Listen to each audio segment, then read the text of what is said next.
Então vamos lá, pessoal. Muitos irmãos pensam que a doutrina do arrebatamento, de uma vinda eminente de Jesus, sempre fez parte da doutrina da igreja. Quando eu falo a igreja, eu falo a cristandade como um todo, católica, protestante, ortodoxa, oriental.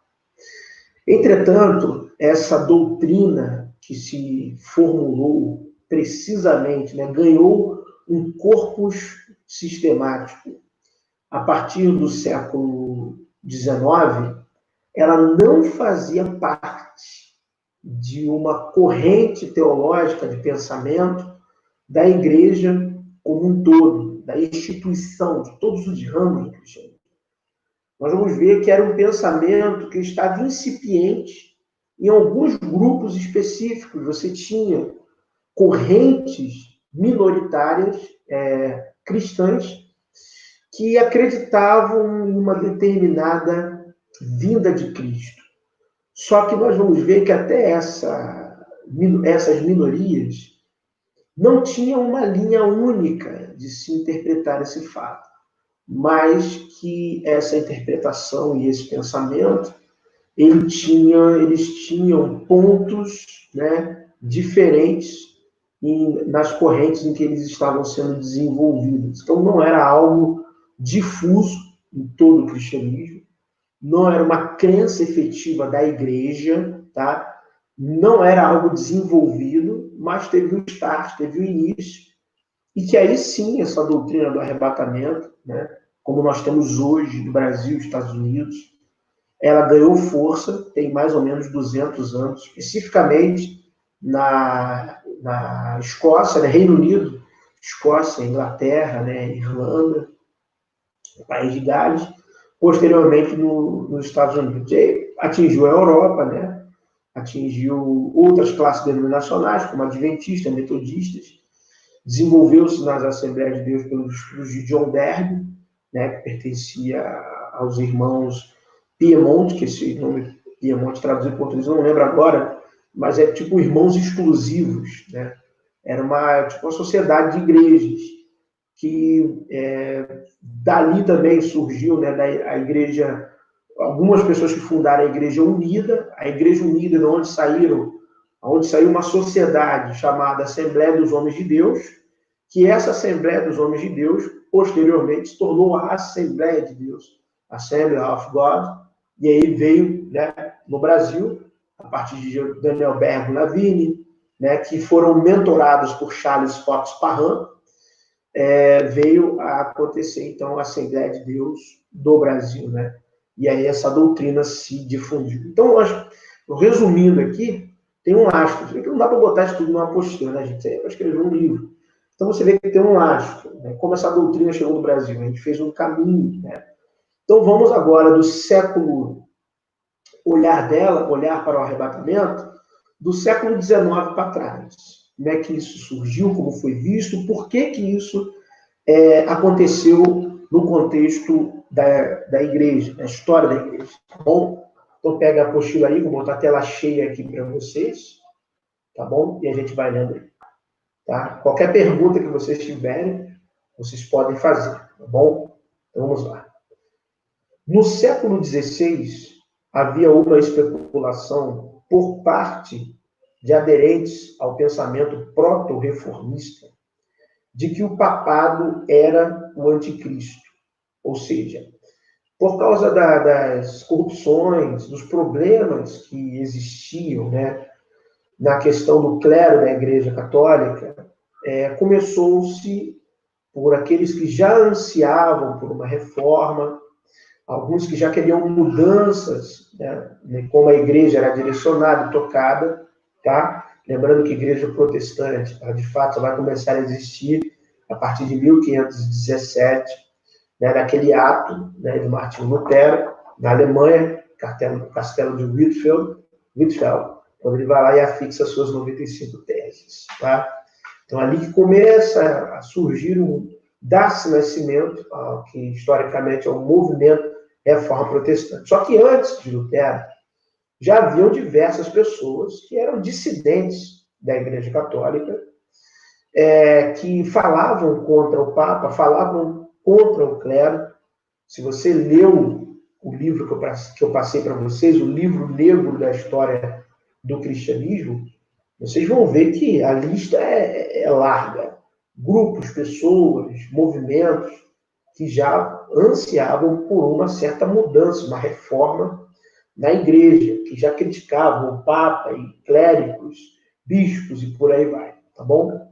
Essas ideias se alastravam de maneira alarmante em decorrência das atestadas atividades corruptas por parte de integrantes do clero e em dados momentos da história por papas. Tanto que o Quinto Concílio de Latrão tratou o problema na sua sessão 11 de 19 de dezembro de 1516. Uma bula conciliar, numa bula conciliar, o Papa Leão X mandou que ninguém pretenda anunciar ou predizer nos seus sermões a vinda do anticristo. Uma coisa que é também interessante, falando para vocês, é que o Quinto Concílio de Latrão, ele durou praticamente 5 anos. Se eu não estou enganado, ele foi de 1512, ele foi convocado em 1511, ele começou em 1512 e ele só foi terminar em 1517, pouco antes da Reforma Protestante. É porque a Europa estava envolvida em algumas guerras, disputas feudais, disputas por territórios, que essas disputas incorriam em recolhimento de impostos, né? E a Igreja Romana, ela estava envolvida em diversas dessas disputas. Se não estava envolvida diretamente, estava envolvida indiretamente. E isso acabou afetando o andamento do Concílio de Latrão, fora as discussões, as disputas, né, os debates que aconteciam, que também, ora, freavam o concílio, o acontecimento, tá bom? Então vamos lá. Deixa eu descer aqui um pouquinho para vocês, quem quiser acompanhar. Em decorrência da reforma culminada por Lutero, em 1517, tão insistente era o antipapismo das relações protestantes sobre o Apocalipse, que a Igreja Católica Romana estava na urgente necessidade de conceder respostas. Então, uma das características da reforma que aconteceu foi, iniciou a reforma, o Papa, que já estava, né, por alguns círculos minoritários e sectários, sendo chamado de anticristo. Quando vê a reforma, aí virou anticristo literalmente. E até hoje, para muitas correntes de pensamento protestante, um Papa será um anticristo. Um Papa será um anticristo. A probabilidade disso acontecer, ela é mínima, tá? Se você interpretar o Apocalipse sem nenhum tipo de ideologia denominacional, você verá que o Papa em si um Papa não reunirá as características necessárias para ser a persona do anticristo, a não ser que ocorra um contexto muito específico, de uma personalidade muito específica, personalidade de pessoa que eu falo, das características de personalidade, e que esse cidadão esteja investido do papado, de ser pontífice, né? Mas hoje nós já temos correntes protestantes dizendo que vai ser o Messias islâmico, é o anticristo, que é o Maitreya do budismo. Hoje já está uma miscelânea danada, né? Lembrando que o termo anticristo, antekristos, no grego, ele só tem em 1 e 2 João. O que se faz é uma associação com a figura do anticristo de 1 e 2 João, com a figura do falso profeta do Apocalipse. Então, associa-se as duas pessoas, né, e fala, um é o outro. Só que são escritos diferentes. E se você tirar o véu denominacional e apenas for em análise hermenêutica e análise exegética, você verá que há impossibilidades hermenêuticas e exegéticas de fazer essa associação. Mas, por convenção dogmática, né, por lastro histórico interpretativo, sectário protestante, faz-se essa associação. O anticristo de 1º e 2º João é o falso profeta do Apocalipse. Né? E aí se constrói toda uma teologia em cima dessas personas. Mas a verdade é que muito equivocada em alguns aspectos. Basta fazer uma exegese de ambos os textos, isoladamente, respeitando os contextos dos próprios livros, também pela língua portuguesa, fazendo uma leitura com uma boa hermenêutica. Se você hermeneuticamente tentar associá-los, você verá que há impossibilidades. Tá? Vamos lá. As respostas por parte dos teólogos católicos chegaram ligeiramente. O enfoque foi lançar um contra-ataque direto aos protestantes, identificando-os com as forças do mal. Entretanto, a resposta mais duradoura e eficaz contra os protestantes foi conhecida como futurismo. Então, a primeira coisa que a Igreja Católica teve como resposta é identificar, sim, no protestantismo, né, que tem uma razão pela qual essa identificação, se vocês leram o livro que eu passei para vocês, História Secreta do Ocidente, de Nicholas Hager, vocês vão ver que Lutero foi financiado por príncipes alemães, clérigos, né, alemães, eu falo príncipes, né, bispos, né, alemães, e muitos que estavam por trás da reforma pertenciam a sociedades secretas, especificamente Rosa Cruzes. Rosa Cruzes, naquela modalidade do século XVI, né? Essa Rosa Cruz que tem hoje em dia, não. Então, por exemplo, desde os cátaros, né, passando por outros movimentos, havia influência de sociedades secretas. Né? Nem o puritanismo inglês escapou da influência de sociedades secretas. E no meio da alta sociedade, isso era conhecido. Então, essa tentativa, a princípio, da Igreja Católica fazer isso, tinha um fundamento, tinha uma explicação. Só que isso não diluiu-se da maneira como pudesse ser esperada, porque a dificuldade que você tem hoje, por exemplo, de entrar, ver, participar, ouvir, ler um livro de uma sociedade secreta, de fato, imagine isso no século XVI, século XV, era muito pior. Né? Você fazer essa identificação à época, né? De que até imaginaram, constatar que existia uma sociedade secreta ou várias sociedades secretas, cabalísticas, por exemplo, por trás de Lutero. E nós sabemos que tinha. Né? A gente sabe que tinha. Apesar de por exemplo, Lutero escrever um livro chamado Judeus e Suas Mentiras, ele era um estudante de Cabala. Ele fez uma tradução, parte de uma tradução do livro Tola de Yeshu, por exemplo, né, que é um livro de origens ali suspeitamente cabalísticas. Né? O símbolo da rosa e a cruz, nós sabemos que tem toda uma historicidade para se fazer isso, que está muito aliado também ao engendramento de sociedades secretas. Tá bom? Então é importante falar isso, tá? Mas aí a igreja viu que era necessário dar uma resposta teológica, tá bom? Então vamos lá. E o que aconteceu?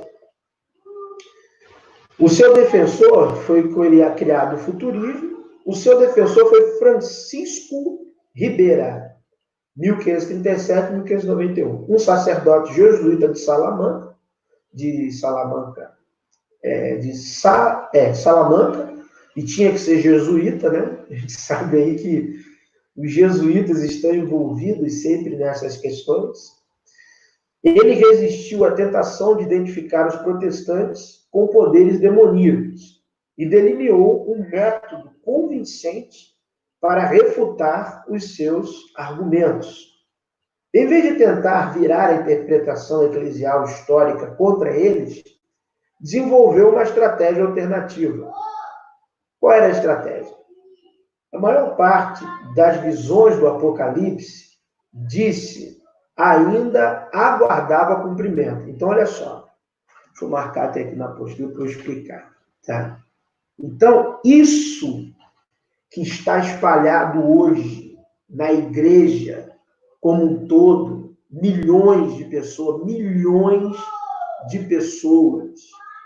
estão fundamentadas na visão de Francisco, tá aqui, ó, Ribeira. Tá nele. Quem deu o pontapé inicial disse assim, não, gente, calma aí. Não tem como o Papa ser o anticristo, porque as coisas que estão no Apocalipse estão para se cumprir. A maioria está tudo no futuro. Esquece isso, gente. E ele formulou uma teologia, nós vamos ver, vamos ler a história dele. Ele escreveu livros para defender essa tese, e nós sabemos que durante muitos anos da história dos grandes colégios e faculdades teológicas, que sempre tiveram ali jesuítas ensinando, não infiltrados. Né? Tem história de jesuítas infiltrados em escolas e faculdades teológicas, mas muitos a convite, tá? Muitos a convite, tá bom? Então, essa história de futurismo, essa teologia futurista que hoje, né, tem o futurismo moderno, mas isso começou com Francisco Ribeira. É Rivera que você fala, tá? Aportuguesando Francisco Ribeira, tá bom? Então, começou com ele. Então, ponto 1, aí para vocês já terem a atenção, tá? As 5 primeiras visões dos selos são uma exceção. Tratam de acontecimentos até o tempo de Trajano. Então, isso que ele colocou. Mas a 6ª visão dos selos e tudo que se segue assinala acontecimentos que ainda não tiveram lugar. A teoria futurista rapidamente se tornou popular na Igreja Católica Romana, pois era atrativa para os católicos porque dissociava o Papa do Anticristo. Então, a finalidade do futurismo é essa. É igual hoje aí você vê nesses canais conspiracionistas, já associando o Anticristo a Macron, a Trump, a Bolsonaro. Antigamente era Obama, já foi João Paulo II, né? E nunca vem esse Anticristo, né? Ele nunca se manifesta, né? Vestem inúmeras pessoas com a roupa do Anticristo, mas nunca é o Anticristo, tá? Mas vamos chegar lá um dia, falar só sobre esse cidadão, tá bom? Era convincente porque reconhecia a ligação da besta com Roma. Então, Rivera, ele não descartou essa possibilidade, né, que é a interpretação teológica formal, né, a besta formal. Hoje não, hoje a besta é um monte de coisa, né? Mas a interpretação formal, né, da besta, a besta é Roma, é o sistema romano de governo, tá? Mas a gente sabe que hoje é outra coisa, né? Se você pegar qualquer livro histórico de escatologia, você vai ver isso. Eu estou rindo porque é engraçado, eu vejo essas coisas aí hoje, é engraçado. ainda que fosse uma Roma no futuro. Então, a solução de Rivera foi fácil. Não, olha só, vocês estão certos, mas não é agora. A Roma de agora, ela não tem esse... Quando vai ser? A gente não sabe. O futurismo desafiava tanto a interpretação antipapal como a suposição de que o Apocalipse fornecia um sumário da história da igreja. Por quê? Porque agora você vai ter que interpretar quando isso vai acontecer. Então agora ele lança um desafio. Não. Por que havia essa posição? Deixa eu falar um negócio para vocês. A maioria, boa parte dos cristãos, no século XVI, século XVII, aguardavam, século XII até, aguardavam um milênio. As pessoas não aguardavam uma vinda de Jesus no sentido de um arrebatamento.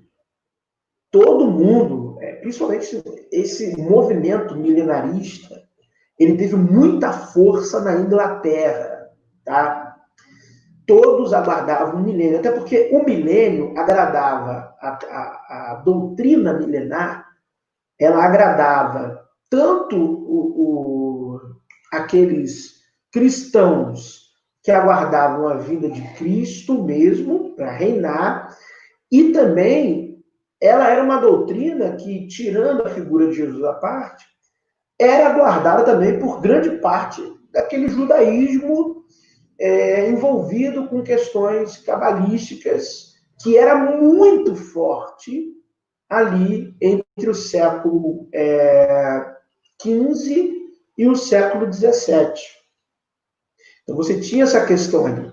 Judeus aguardando um milênio aí de uma Machia que traria um milênio, e na Inglaterra, então, meu amigo, era um tal de que o milênio ia acontecer que vocês não imaginam, tá? Então, esse era o pensamento. Então, nessa construção, tá, era fácil de identificar na história que estava acontecendo pontos do Apocalipse que eram cabíveis à Igreja Romana, ao Papa, e identificá-lo com o Anticristo.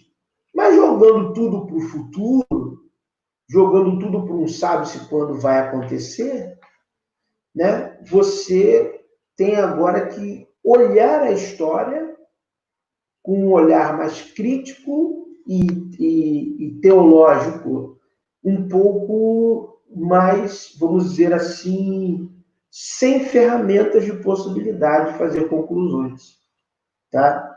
Então, ou seja, o Francisco Rivera foi um gênio quando ele fez isso, tá?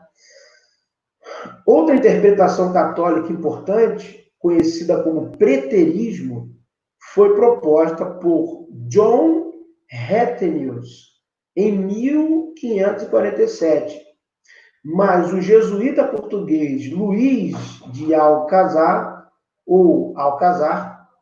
1554-1613, a desenvolveu mais plenamente. Ou seja, tanto o futurismo quanto o preterismo tem a mão dos jesuítas.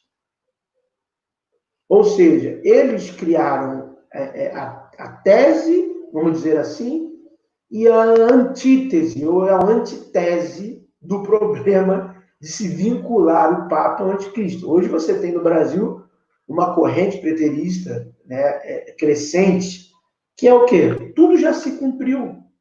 E tudo se cumpriu ali no século I da Era Comum. Então, tudo se cumpriu. O preterismo diz que tudo já se cumpriu. E o futurismo diz que tudo vai se cumprir. Qual é a grande solução dos dois métodos? O Papa não é identificado como anticristo. Essa era a percepção, tá? Então, vamos lá.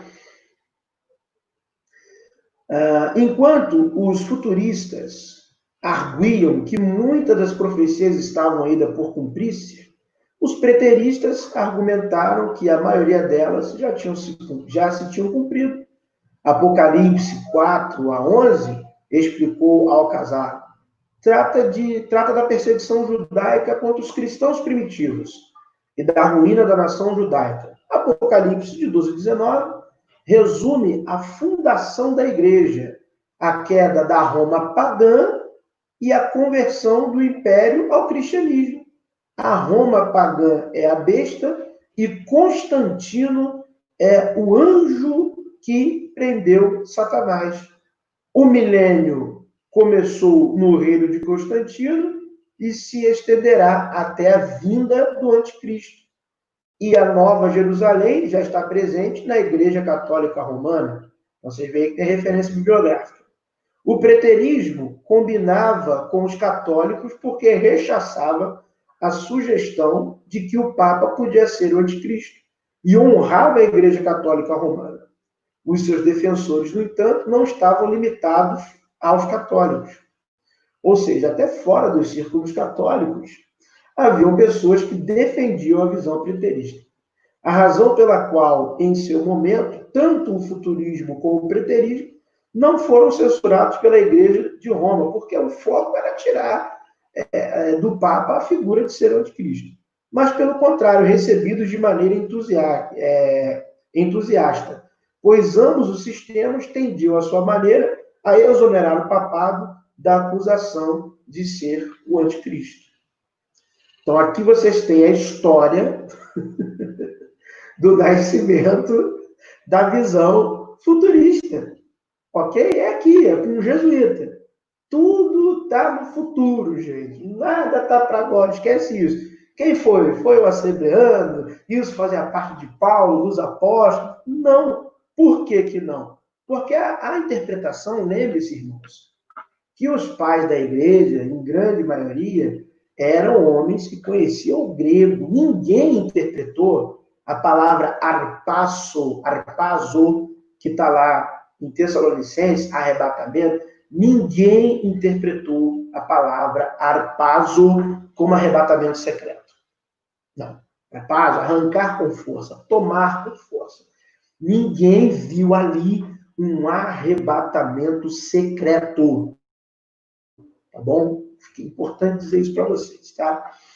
Então, essa interpretação, ela não existia. O que se aguardava era uma vinda de Cristo. A grande maioria cria nessa vinda para o milênio. Tá bom? Então, vamos lá. Francisco Rivera, o verdadeiro pai do futurismo, o jesuíta Francisco Rivera. Vamos lá. Francisco Rivera, 1537-1591. Era um teólogo jesuíta espanhol. Ele nasceu em Vila Castim e ingressou na Companhia de Jesus em 1570. Lecionou na Universidade de Salamanca. Enquanto professor, uma de suas alunas foi Teresa de Ávila. Olha aí, o cara não era bom não, hein? Ele morreu em 1591, aos 54 anos, um ano após a publicação de sua obra, In Sacrum Beati Ioannis Apostoli e Evangelisti Apocalipse, comentário. Então, aqui seria um comentário do livro do Apocalipse, né? Rivera, em 1585, começou a escrever um longo comentário, olha aí, 500 páginas, sobre o livro do Apocalipse. Aqui está o nome, vou repetir, né, que senão vou quebrar a língua, propondo que os primeiros capítulos do Apocalipse se aplicassem à antiga Roma pagã, e o resto se refere a um período ainda futuro, de 3 anos e meio literais. Então, olha aqui, ó. 3 anos e meio. Essa ideia de 3 anos e meio literais. Francisco Rivera. Imediatamente antes da segunda vinda. Durante esse tempo, a Igreja Católica Romana teria caído em apostasia. Então, ele propôs no Anticristo, olha só, ele, Francisco Rivera, propôs no Anticristo um único indivíduo para. Então, quem faz essa proposta? Francisco Rivera. Pegou lá o Anticristo de João, soma no falso profeta, mistura, bate no liquidificador, puxa daqui, sistematiza as coisas. Lembra a teologia sistemática? Eu sempre falo, entrego o bolo pronto e todo mundo come o bolo. Perseguir e blasfemar contra os santos de Deus. Não é isso que você vê na revistinha da Escola Bíblica Dominical? Aqui, ó. Reconstrua o Templo de Jerusalém. Gente, isso aqui, eu até hoje estou buscando, querendo que alguém me dê um versículo bíblico. Eu estou esperando alguém me dar o versículo de que o anticristo, o falso profeta, ou o anticristo lá de João, irá reconstruir o Templo de Jerusalém. Eu estou sinceramente aguardando esse versículo que fala: o anticristo reconstruirá o templo. E detalhe, as pessoas ainda dizem terceiro templo, que nem é terceiro templo. Por quê? O primeiro templo foi o templo de Salomão. Foi destruído, queimado, botado fogo. Aí veio o templo reformado por Esdras, Neemias, Ageu, Zacarias. Então houve a reforma, segundo templo. Depois veio o templo de Herodes, que levou 46 anos para ser construído, que muitos até dizem que era mais suntuoso que o templo de Salomão. Então o terceiro templo é o templo do Novo Testamento. É o templo de Herodes. E se vier reconstruir o templo, seria o quarto templo. Então seria o quarto templo. Quarto templo, tá? Aí tem uma diferenciação, o pessoal fala terceiro templo, porque na realidade aquele templo ali de Esdras e Neemias não foi destruído em sua totalidade, então ele sofreu uma reforma. Uma reforma, tanto que era chamado de templo de Herodes. Então calma aí. Então vamos fazer a conta direitinho. Então, templo de Salomão, templo de Esdras e Neemias ali, templo de Herodes. E aí foi destruído depois, de fato, né? O imperador Adriano arrasou tudo, já terminou, Adriano não, você tem a Tito Vespasiano, que detonaram tudo, né? E aí depois o imperador Adriano, mais posteriormente, expulsou os judeus de fato ali da Palestina e acabou de vez qualquer possibilidade de reconstrução de alguma coisa. Então seria um quarto. Mas essa ideia de reconstruir o terceiro templo veio de um jesuíta.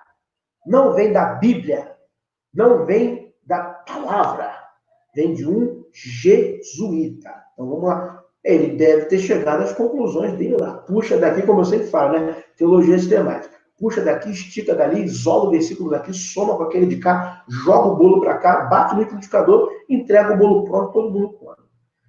Abolir a religião cristã. Então, olha só. Disse que o cristianismo iria acabar. Deixa eu falar uma coisa aqui ousada. O cristianismo nunca vai acabar. Já estou lhe falando de cara logo. A religião cristã, ela nunca vai acabar. Ela pode ser proibida, perseguida, queimada, faz o que quiser. Mas a religião cristã, ela nunca vai acabar. Ela vai existir. Ainda que seja como um dia resquício histórico de crença, mas ela irá existir, tá bom? Ainda haverão pessoas olhando aquilo ali, tá bom? Então vamos lá, vamos continuar aqui. Negar a Jesus Cristo, destruir Roma.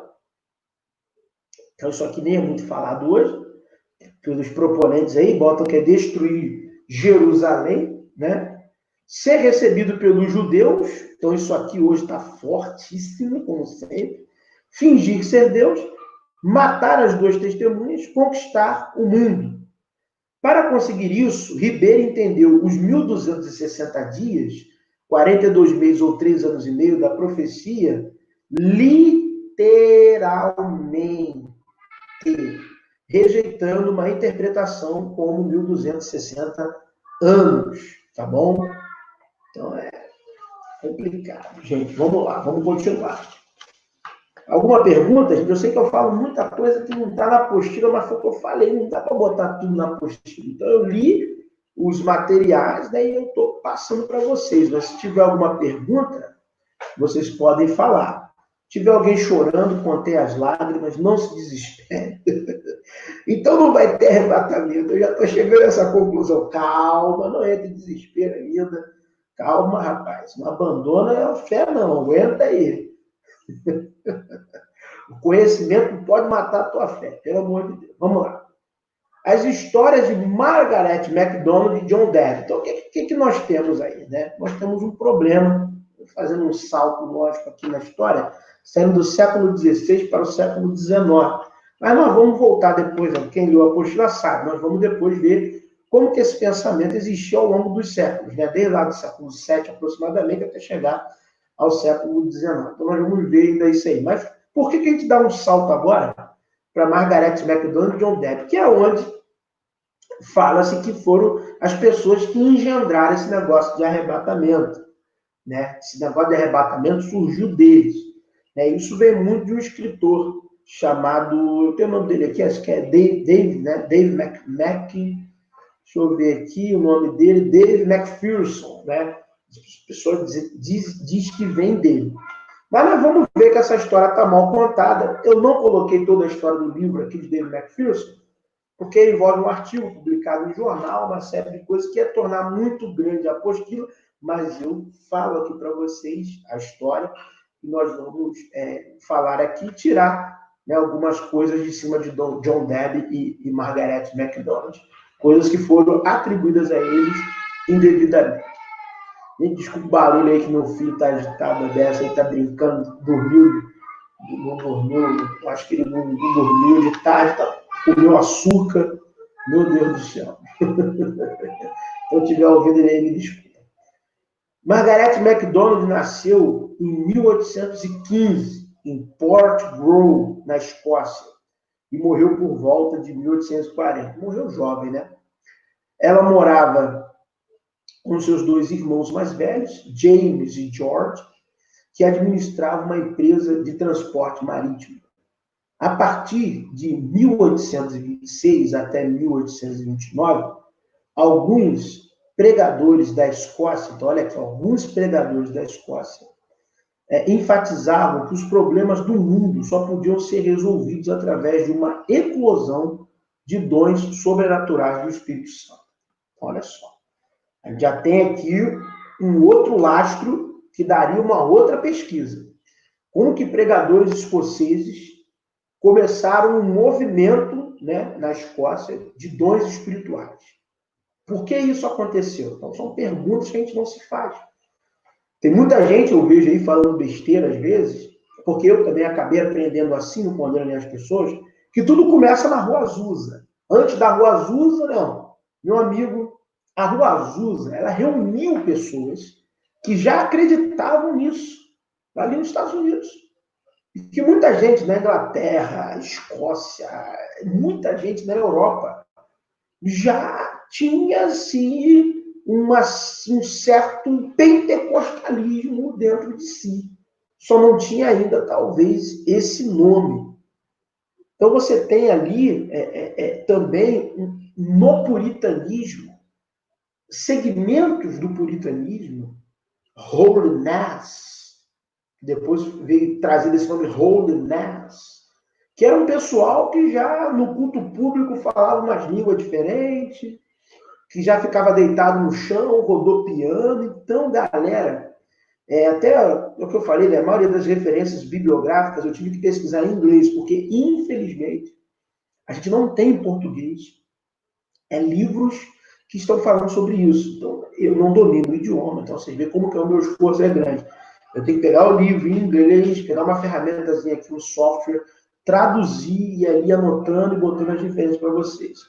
Então, não é...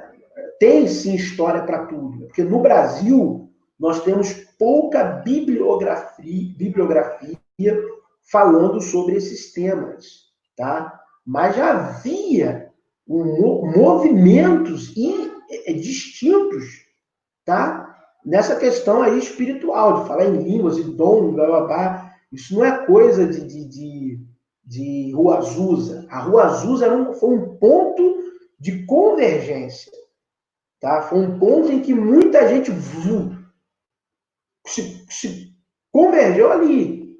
E dali se espalhou. Mas antes dela, já tinha muita coisa acontecendo, muita coisa, desde do século XVIII, final do século XVIII, século XIX, chegando no século XX aí na Rua Azusa, tá? Rua Azusa durou pouco tempo, gente, durou quase nada, foi bobagem, entendeu? 2 meses já teve um racha violento ali, entendeu? Mas esse negócio de querer falar em línguas de maneira afônica, né, de não ter um fonema específico, isso já tem registros no século II, de gente falando laba não sei do que lá, no século II. E se você for na história da glossolalia, o oráculo de Delfos falava isso, falava essas línguas inteligíveis. As línguas de Atos 2 são inteligíveis, mas as línguas de Atos 14, de 1 Coríntios 14, não são inteligíveis, não gera dialecto, gera língua de mistérios. Pode ser, segundo alguns que já analisaram essa questão a fundo, eu tenho um artigo científico falando sobre isso, e pode ser uma interpolação ali, que alguém introduziu esse conceito ali. Mas você tem uma diferença. Por exemplo, línguas está em Atos 2, Atos 10 e Atos 19. E você vê que em Atos 10 e Atos 19 já é totalmente diferente de Atos 2. Atos 10 e Atos 19 tem muito a ver com 1 Coríntios capítulo 14. Tá? E no século II já tinha gente falando línguas, lá não sei o que, lá, entendeu? E você tinha oráculos greco-romanos que também faziam isso. E quem trouxe esse pensamento para dentro do cristianismo foi Paulo. Tá bom? Então é importante falar isso.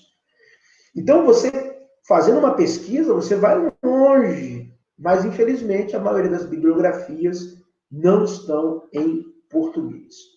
Em decorrência, olha aqui, em decorrência da propagação dessas ideias, Isabella e Mary Campbell, da paróquia de Roseneath, manifestaram experiências carismáticas, dons, né, sobrenaturais, espirituais, como falar em línguas.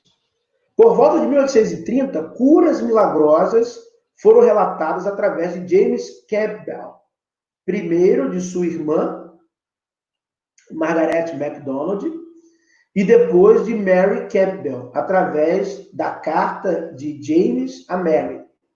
Pouco tempo depois, James e George MacDonald manifestaram falar e interpretações das línguas. E logo outros seguiram o exemplo nas reuniões de oração. Essas experiências carismáticas atraíram grande atenção nacional. A gente sabe, né, até pelo professor Antônio Carneiro, que é o maior hipnólogo brasileiro, né, que ensina a hipnose lato sensu, conhecido na Europa, professor Antônio Carneiro, que pessoas sob transe hipnótico falam línguas afônicas. Acho que afônica não é afônica. Eu não lembro agora o termo que se fala, mas essas línguas, né, que não tem uma ordenação silábica e vocálica, né? Então, a gente sabe disso. Pessoas sob transe e hipnose falam línguas e até idiomas que até então, aparentemente, elas não aprenderam ou não está na parte consciente, mas que está alocada na parte subconsciente. Então, pessoas sob transe hipnótico, o professor Antônio Carneiro tem um canal no YouTube, Escola de Hipnose lato sensu, ele explica isso muito bem, tem livros e mais livros escritos, tá? Que pessoas sob transe hipnótico falam línguas, tá?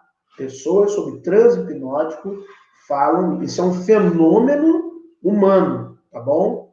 Não estou dizendo que falar em línguas da igreja está ocorrendo por transe hipnótico, tá? Mas a maioria das pessoas que falam, provavelmente sim, estão fazendo sobre determinado transe, tá? O nível de transe hipnótico, tá bom?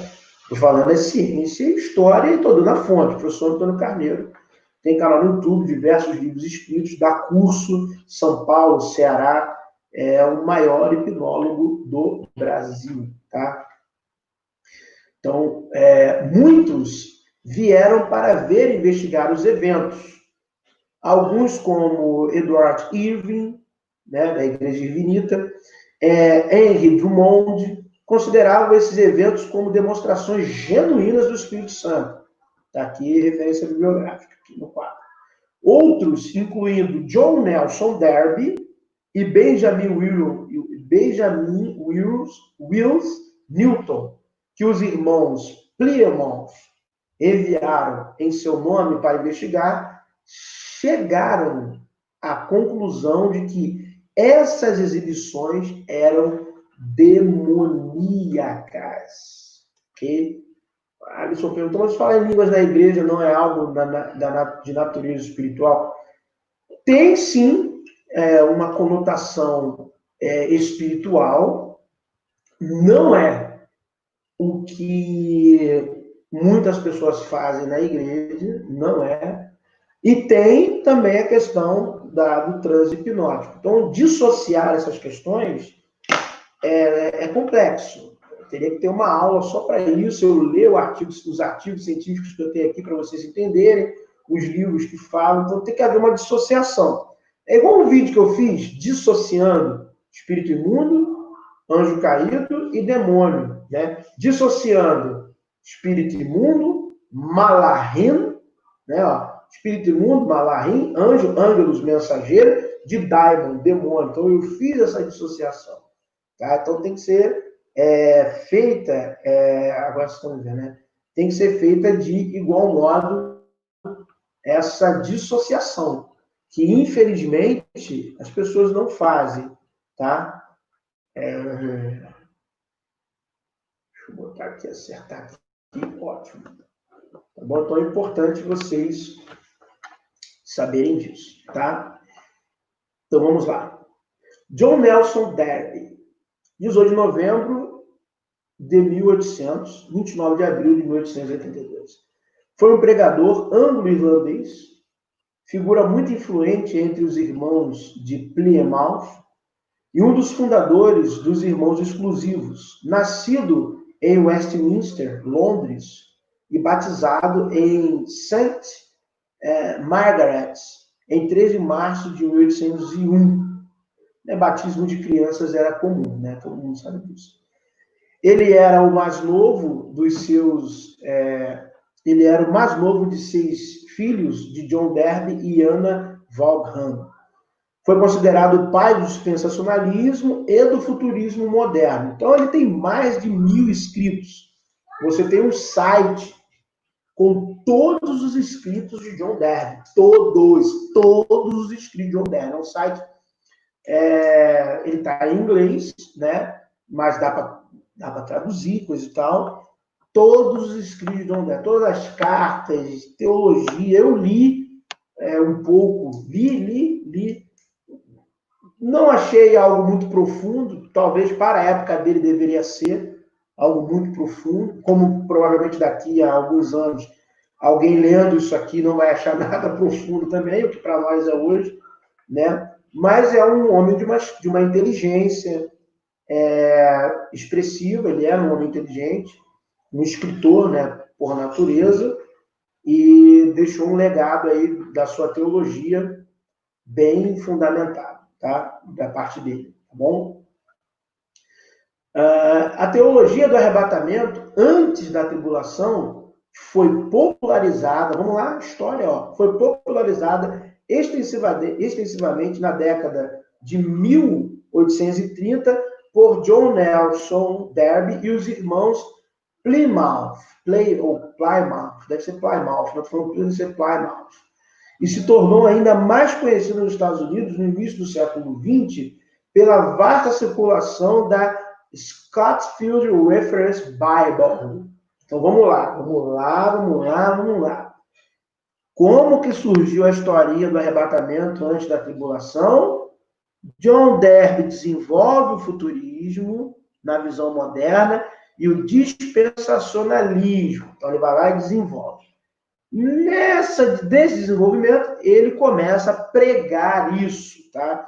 Então, isso é pregado. John Nelson Darby e os irmãos Plymouth começam a difundir essa ideia. E aí, essa ideia, na década de 20, no caso aqui, 1920, 1930, desculpe não ter colocado aqui que já é século, já no início do século 20, né?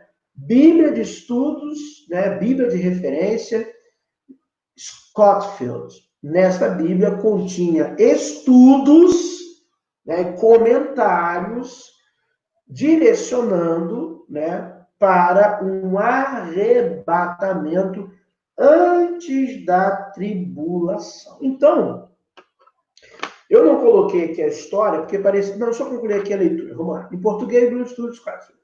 Quem associou a teologia pré-tribulacionista de John Darby às visões de Margaret MacDonald foi o jornalista e escritor Dave McPherson, tá? No seu livro The Unbelievable Pre-Trib Origin, The Recent Discovery of a Well-Known Theory, Begin and Its Incredible Covenant, tá? Kansas City, né?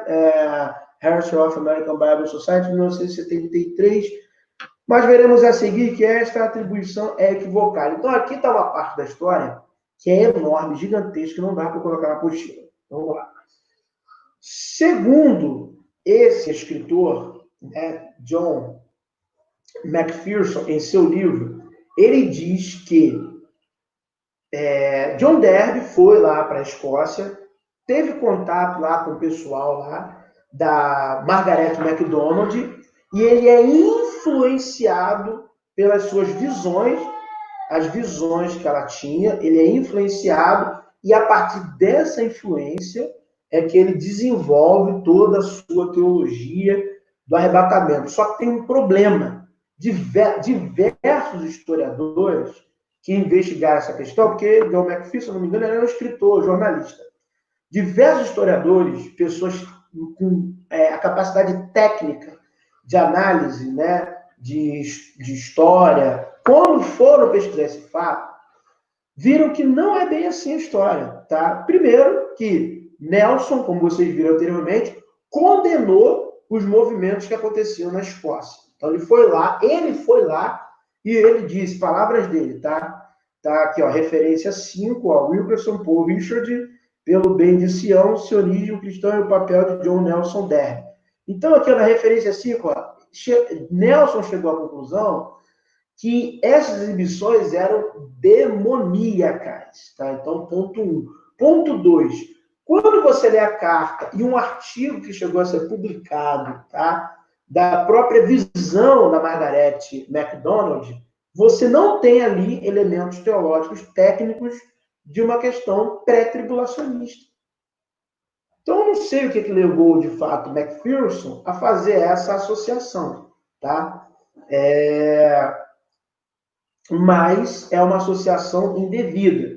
Muito pelo contrário, na própria história de John Nelson Darby, se conta que ele teve um acidente, ele caiu, né? Estava cavalgando, ele caiu, e durante esse período de recuperação, que durou ali aproximadamente 2 anos, né?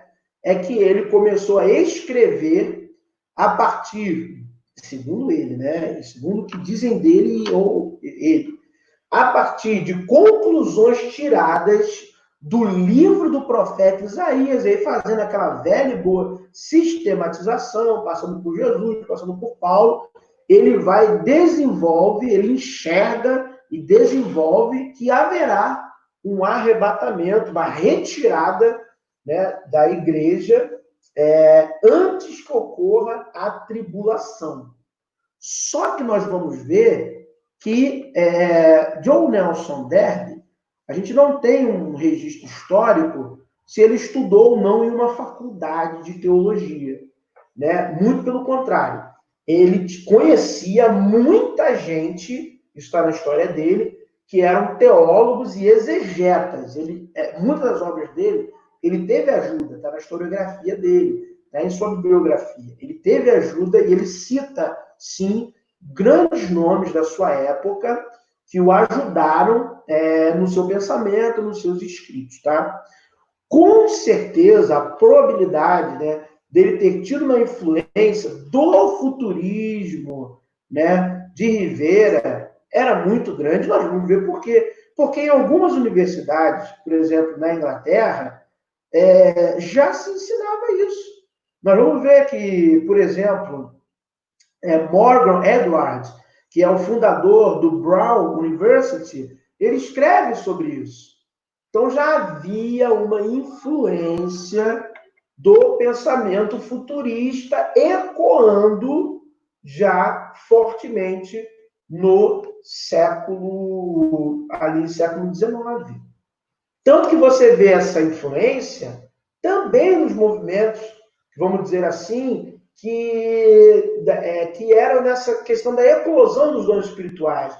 Holiness, na Escócia, coisa e tal. Por quê? Por que você diz isso? Porque se você ler ali as visões de Margaret, o que você irá perceber é que ela parece falar de um arrebatamento pós-tribulacionista e não pré-tribulacionista. O que ela indica é que parece sim que a igreja seria retirada, haveria sim uma remoção de cristãos, um sumiço repentino de cristãos, na ocorrência das calamidades, né, dos fatos que atingiriam a Terra. E já Derbe, não, apesar de não ter esse registro aparente, pelo menos eu não encontrei na bibliografia, dizendo que ele frequentou a faculdade teológica, você percebe que ele sistematizou o pensamento. Ele criou uma teologia de fato, ele fundamentou, errado ou não, mas ele fundamentou o pensamento do arrebatamento em uma teologia já corrente, que era o futurismo. Então ele dá essa guinada forte e está até hoje aí. Ela está aí até hoje, né? Então vamos lá. Alguém tem alguma pergunta, gente? Alguém tem alguma pergunta? Então vou continuar. Vamos lá. Show.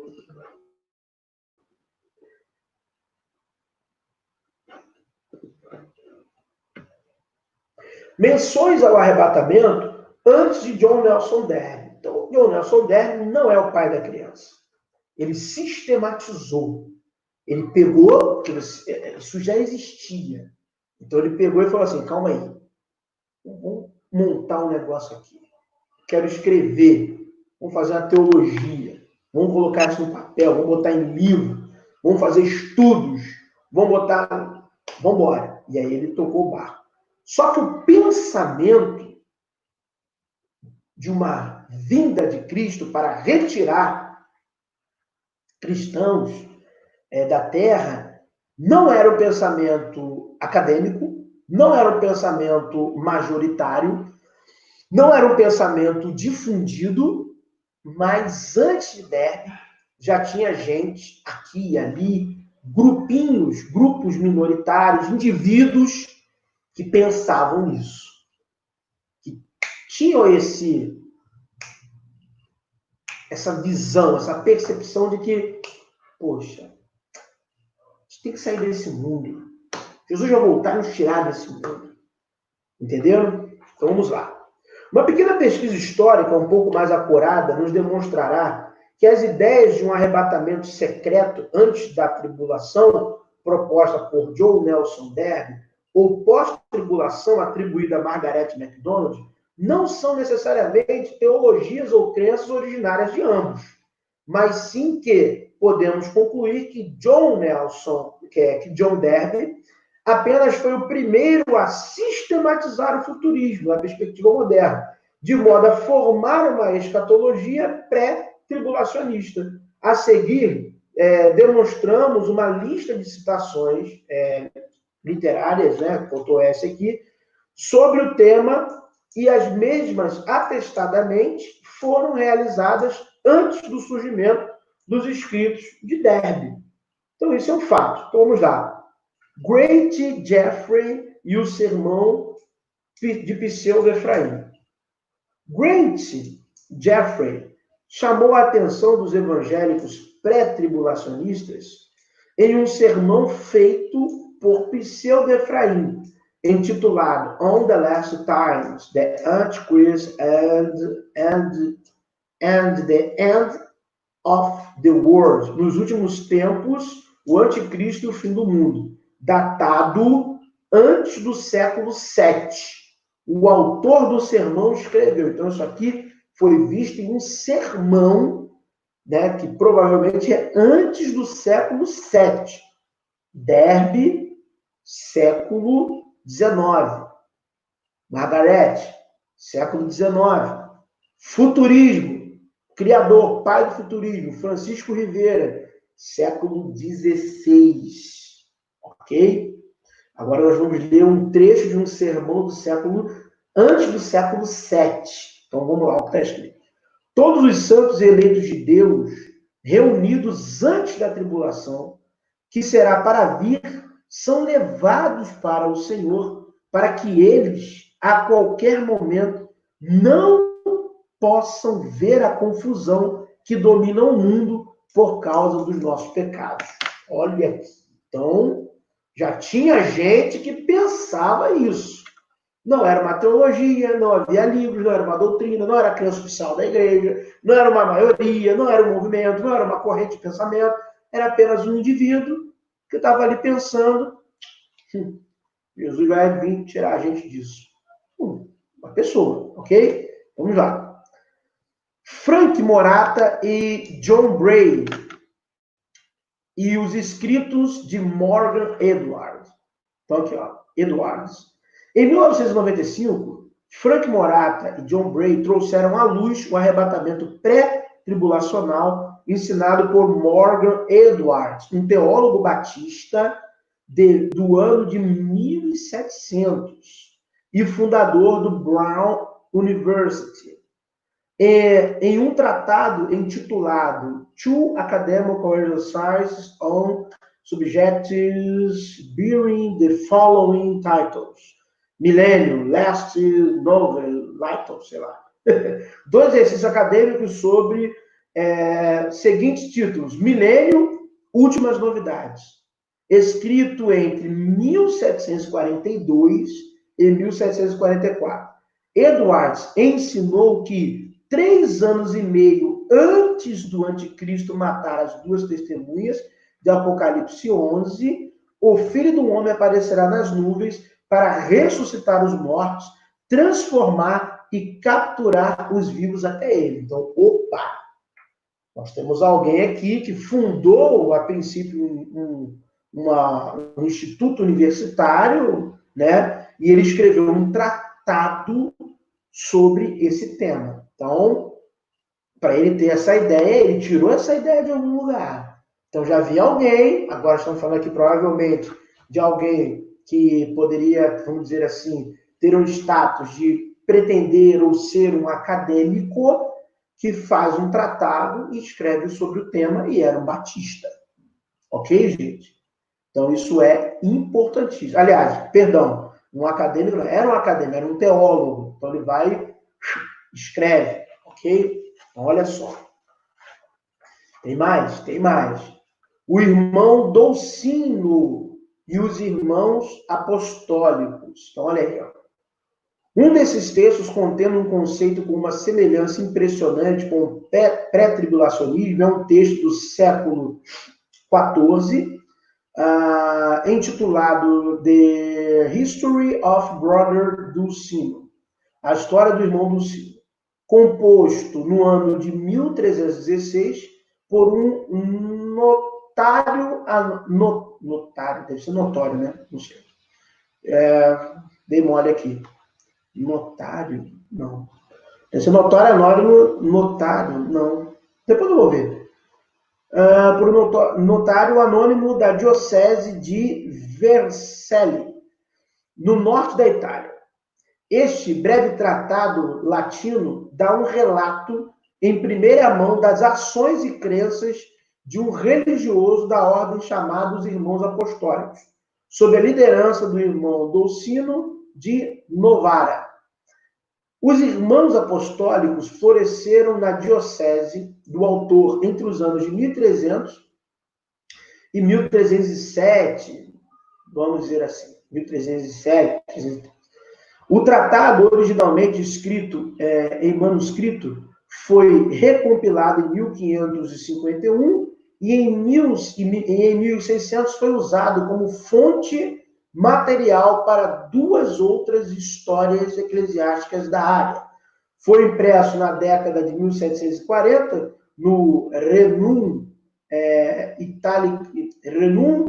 Italicarum Scriptores, em 25 volumes, mas recentemente editado em 1907, com a reedição de Renum Italicarum Scriptores, a história do irmão Dulcinho contém 14 páginas do volume. O parágrafo relevante para a história do pré-tribulacionismo é o seguinte, então tem aqui em italiano, que eu não leio italiano, né? Obviamente, mas tem aqui a tradução em português. Mais uma vez, Dulcinho acreditava e pregava e ensinava que dentro daqueles 3 anos, Dulcino e seus seguidores proclamaram a vinda do anticristo. E que o anticristo estava entrando neste mundo dentro dos limites do dito 3 anos e meio. E depois que ele chegou, então ele, Dulcino e seus seguidores, seriam transferidos para o paraíso, no qual estão Enoque e Elias. Então, olha aí que interessante. Uma coisa também que vale a pena falar, tá? Essa crença aqui de Dulcinho é a crença de diversos da antiguidade, né? Que alguns falam, dizem, pela conclusão da leitura bíblica, que era Moisés e Elias, mas por cargas d'água, eu ainda não sei dizer o porquê, muita gente acreditava que era Enoque e Elias, e não Moisés e Elias. Não, cargas d'água não, perdão. Tem sim a ligação de não morrer, né? Então, Enoque e Elias, que nenhum dos dois, segundo a interpretação convencional da leitura dos textos, morreram. Um foi levado aos céus por um redemoinho e o outro foi arrebatado, tá bom?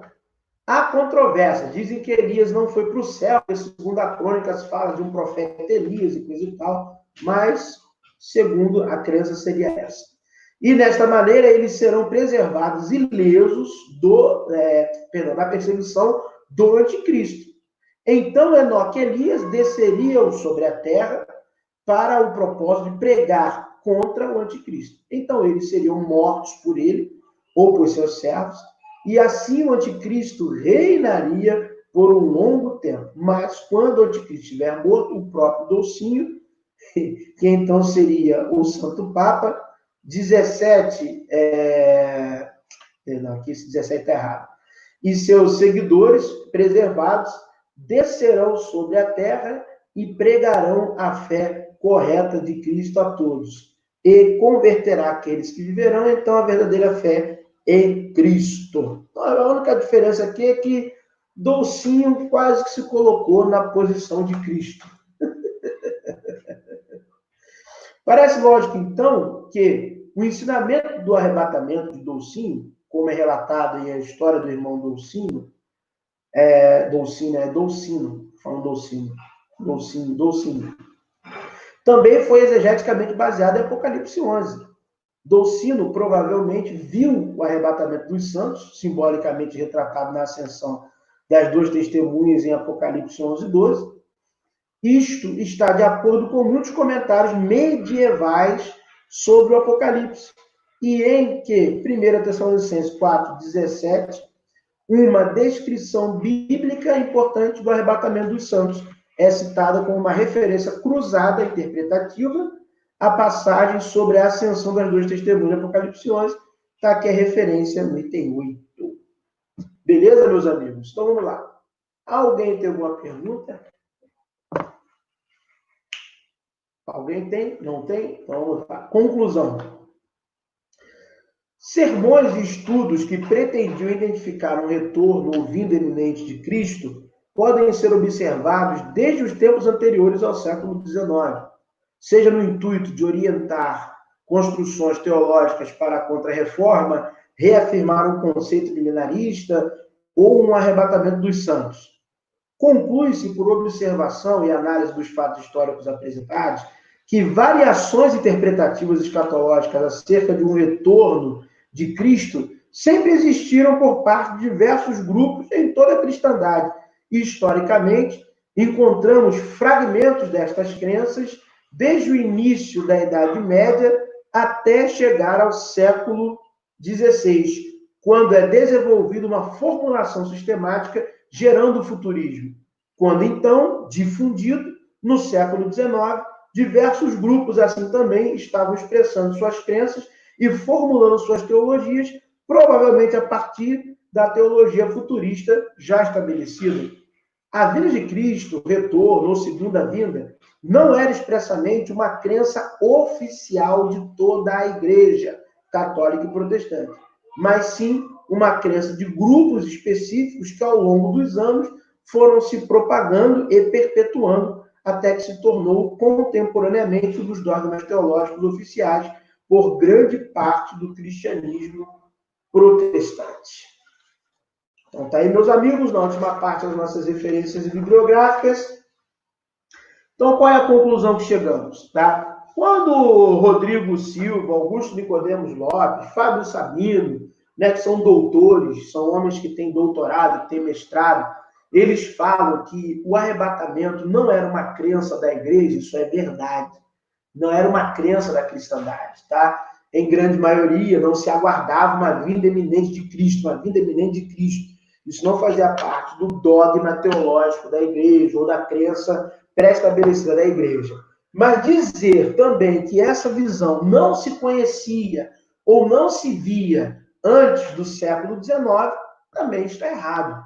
Porque nós vimos aqui diversos textos, começando pelo século VII, que haviam indivíduos, grupos, pessoas, especificamente, cada um na sua visão. Vocês podem perceber isso. Você não vai poder dizer assim, não, porque o professor Carlos, pastor Carlos, o bacharel Carlos provou que já se cria arrebatamento. Não, gente. A visão, por exemplo, do Dolcinho é uma visão de arrebatamento? Mas ele era a pessoa, a figura central, do Dolcinho era a figura central, pelo amor de Deus. Então, você não pode dizer que isso aqui é o que nós defendemos hoje, tá? Então, por exemplo, também, se você pegou lá comigo lá, a questão do sermão do Pseudo-Efraim, diferente do Dolcinho. Então, questão também do que foi desenvolvido pelo Morgan Edwards, também é diferente. Então, vocês vão ver que existem diferenças, tá? Modalidades diferentes dessa crença. Cada grupo com a sua ideologia, o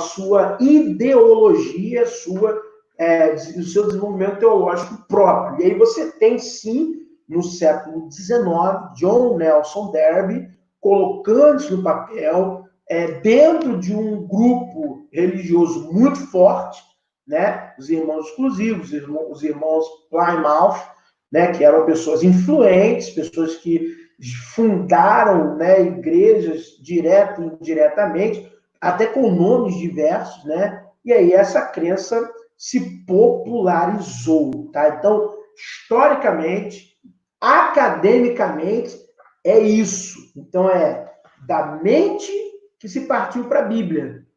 E não a Bíblia que gerou esse pensamento. Foi a crença de cada um, o pensamento de cada um que gerou esse pensamento. Necessidade de tirar o foco do Papa ser o anticristo, né?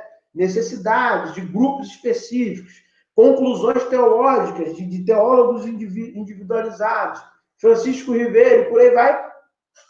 A Bíblia em si não gera esse pensamento quando lida no seu original, que é o grego, koiné, né? Você vai lá, arpado, você não vai ver arrebatamento secreto, tá bom? Agora, você tem o que você tinha, sim, como nós podemos ver, de todo mundo tinha em comum, era o quê? O milênio. Que o centro da teologia antiga, escatológica, era o milênio, tá? Então, todo mundo, até desenvolvendo o futurismo, deságua no milênio. E agora, nessa teologia já pós John Nelson Darby, né, já moderna, já tem o amilenismo. Né? O milênio não é literal e coisa e tal. Milênio do Apocalipse 20. Isaías não viu milênio nenhum, tá? Brincando com o leãozinho e a áspide, aquilo ali não é milênio, pelo amor de Deus.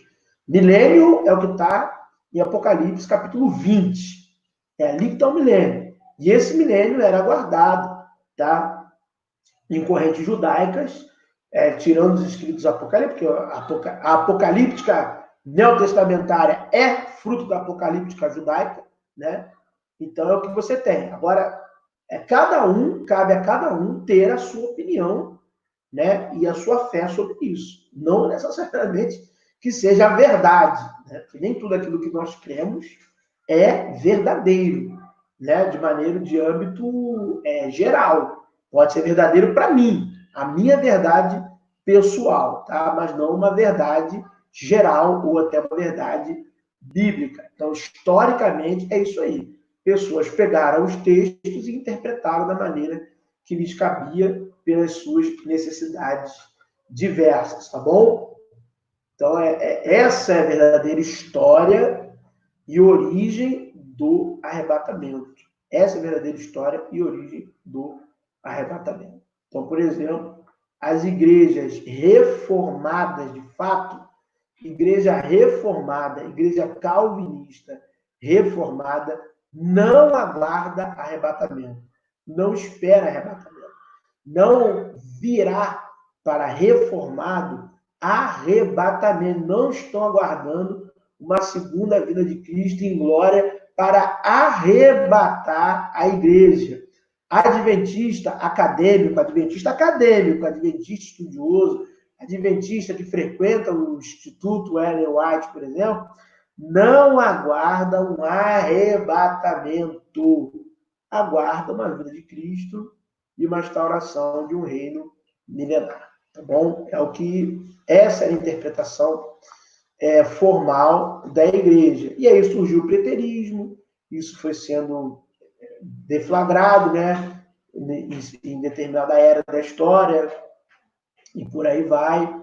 E o futurismo colocou isso para frente. Os círculos protestantes tinham uma outra interpretação do milênio, totalmente diferente da que a gente está falando aqui, um pouco mais diluída em questões até cabalísticas. Isso tem livros dizendo isso, né, gente? Então, assim, a verdade é que cada um construiu a sua verdade, a sua interpretação e defende ela como verdade absoluta. Tá bom? Espero ter ajudado vocês aí. Mais uma aula e mais conhecimento bíblico.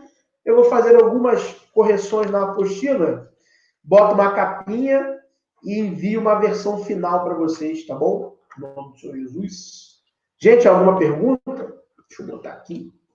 Tinha bastante gente assistindo, aí ficaram só 3, né? Será que o pessoal ficou meio assim, né? Como é que é? Vou sair da igreja agora, não tem mais arrebatamento. Para que eu estou estudando teologia se não tem arrebatamento? Vou embora agora. Tem uma hora aí que bateu, acho que 9, 10 assistindo a aula, né? No final só tem 3. Alguma pergunta, gente? Se não tiver, eu encerro a aula por aqui. Vou usar esse material para fazer uns videozinhos pro canal, né? Cristão Sincero, mas um pouco mais. O pessoal gosta, né? De botar um pouco mais de medo, assim, né? Terror. Né? O pessoal gosta de slide, coisa e tal, imagem. Alguma pergunta, gente? Se não tiver nenhuma pergunta, eu vou me indo, tá bom? Estão processando a informação. Deixa eu ver se alguém vai perguntar alguma coisa.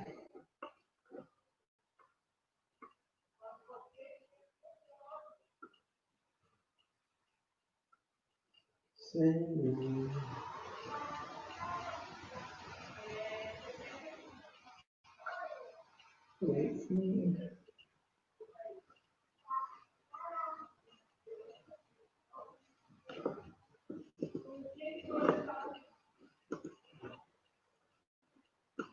Aqui, ou seja,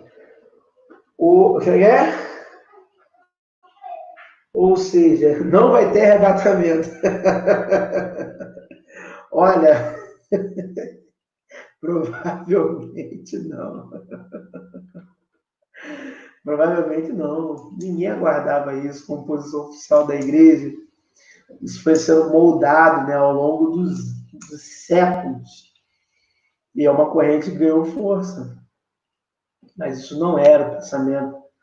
Você não tem um livro, você não tem um paizinho da igreja, você não tem ninguém falando de arrebatamento, num tratado, assim, um escrito, difundido de relevância. Você tem peças soltas. Você vê, ó, por exemplo, essa do teólogo Batista, aqui, ó, do Morlow Edward, foi em 1995 que essa história veio à tona. 1995. Então, olha só, poxa vida, a gente não tem, provavelmente não vai ter. Agora, o que sempre foi defendido é uma vinda de Cristo. Né? Isso sempre foi defendido. Retorno de Cristo sempre foi defendido. Até então, para um milênio. Esse era o pensamento. É um milênio, um período milenar, porque seguindo o Apocalipse igual uma cartilhazinha, independente de suas fontes, né, que estabeleceram ele, seguindo ele bonitinho, logo após o milênio, novos céus, nova terra. A última batalha no livro de Apocalipse não é a batalha do Armagedon. Não é a batalha do Armagedon. Quando eu vejo alguém falar que a última batalha é a batalha do Armagedon, dá vontade de quebrar a cabeça de quem está falando, sabe? Porque a última batalha está em Apocalipse, capítulo 20, que é a batalha do Messias contra Gog e Magog, o dragão. Essa é a última batalha. E logo no capítulo 21, vem novos céus e nova terra. Então, após o milênio, tem uma grande batalha. Após a grande batalha, vem novos céus e nova terra. Entendeu, gente? Então, é desse jeito que funciona. Tantos irmãos dizendo ter sonhos sobre tudo mentira. Tudo mentira. Tudo mentira. Um monte de gente já sonhou com arrebatamento e até morreu. Depois que essa história de arrebatamento surgiu, o pessoal foi sonhando. Quando a gente já morreu, não aconteceu nada. Toda geração fala que o arrebatamento vai ser na sua geração. Vivemos, se você pegar, aí sim, né, pós-século XIX, pós-século XIX, século XX, toda década, toda geração fala que a sua geração é a geração do fim. Nós estamos vivendo os últimos tempos. Se você pegar um sermão lá da década de 40, vários, você vai ver, já estamos vivendo os últimos tempos. Estamos vivendo os últimos tempos. Década de 60, década de 70, pega Davi Miranda pregando. Estamos vivendo os últimos tempos. Essa é a última geração. É o último tempo. Eita, tirou o bigode. É o último tempo, é o último momento, é a última colheita. Todo mundo prega isso, que nós estamos vivendo os últimos tempos. Por isso que eu, particularmente, prefiro o historicismo, o método histórico. Deixa as coisas acontecer, e vai comparando na história aquilo que se encaixa ao fato apocalíptico, aquilo que de fato se encaixa. Por que o preterismo não ganha sucesso? Porque não encaixa. Tem coisas no Apocalipse que você tem que forçar muito, uma alegoria, sabe? É uma viagem para dizer que tudo aconteceu no século I, é um esforço desnecessário. Que não aconteceu tudo no século I. E aí você tem ali também a questão de que todo vez é o último tempo. Não é. Se você me perguntar, pastor, nós somos a última geração? Provavelmente não. Provavelmente não somos a última geração. Entendeu? Não somos. É uma probabilidade enorme de nós estarmos muito longe da vinda de Cristo, no sentido da sequência correta de Apocalipse 20 e 21. Tá bom? Então, são sonhos e visões, né? Bota medo, coisa e tal, mas infelizmente não é a realidade. É fruto de imaginação, especulação, histeria e neurose, tá? Principalmente. Histeria e neurose. Agora, que vai ter uma vinda de Cristo é o que os textos dizem sim, né? Por exemplo, Jesus, a escatologia de Jesus é totalmente diferente da escatologia de Paulo, né? As pessoas tentam misturar Jesus e Paulo, mas não dá certo, né? Só dá certo na cabeça de tarado da teologia sistemática. Não dá certo. Se você pegar Jesus e 2 Pedro, misericórdia, tudo fora. Pedro já vai dizer que vai tudo acabar ardendo em fogo. Totalmente diferente. Se você pegar a escatologia de Paulo e ir ao Apocalipse, também não casa. Tem divergências, não combina. Tá? Então, é porque as pessoas só querem falar das similaridades, mas as divergências são maiores do que as semelhanças ou similaridades desses textos apocalípticos bíblicos. A gente tem que respeitar cada autor e ler o autor separadamente, dissociado do um do outro. Né? Respeitar o que o escritor do Apocalipse disse, respeitar o que 2 Pedro disse, respeitar o que Jesus falou. Né? E se somos cristãos, a chave hermenêutica é Jesus. Então, para dar certo, eu tenho que partir de Jesus. De Jesus eu vou até Paulo, de Jesus eu vou até o Apocalipse, de Jesus eu vou até 2 Pedro, de Jesus, e não fazer o contrário. Pegar o que Paulo falou e tentar encaixar o que Jesus falou, vai dar errado muito errado. Tá bom? Jesus não falou de anticristo, por exemplo. Jesus não falou de arrebatamento. Jesus não falou que ia arrebatar. Jesus falou que ia fazer uma colheita. Ele não disse que os anjos fariam essa colheita. Então, Jesus não falou, seremos arrebatados. O escritor do Apocalipse não falou.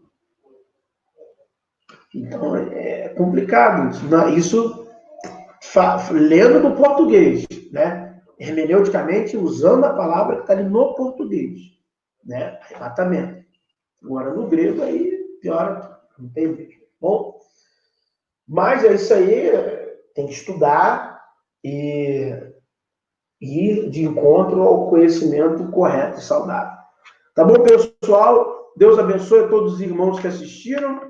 Um abraço para o Daniel, um abraço para o Marcos Ferreira. Deus abençoe. Presbítero Donizete. Deus abençoe. Alisson, muito obrigado pelas perguntas. Deus abençoe. Luiz Henrique, a paz do Senhor. Deus abençoe poderosamente a todos vocês. E aqueles que irão assistir a aula posteriormente, Deus abençoe também a paz. Deus abençoe a todos vocês. Qualquer dúvida, me chama lá no WhatsApp. Paz a todos.